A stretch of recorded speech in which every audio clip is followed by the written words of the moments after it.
আপনার দোকানে কি আল্লাহকে পাওয়া যাবে? দোকানদার কয়েনটি ছুঁড়ে ফেলে দিয়ে তাড়িয়ে দিল।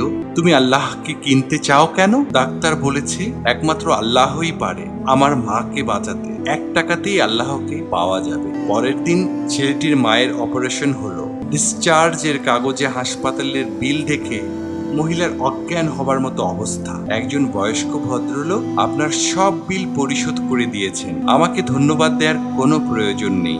আপনাকে তো বাঁচিয়েছেন স্বয়ং আল্লাহ। আমি তো শুধু ওসিলা মাত্র। বরং ধন্যবাদ দিলে দিন আপনার অবুঝ বাচ্চাটিকে, যে 1 টাকা হাতে নিয়ে আল্লাহকে খুঁজে বেরিয়েছে। এর নামই বিশ্বাস, এর নামই ঈমান। আল্লাহকে খুঁজে পেতে কোটি টাকা দান খয়রাত করতে হয় না। কখনো হতাশ হয়েও না, দুঃখ করো না। সত্যিকারের বিশ্বাসী হলে তোমাদের উত্থান সুনিশ্চিত।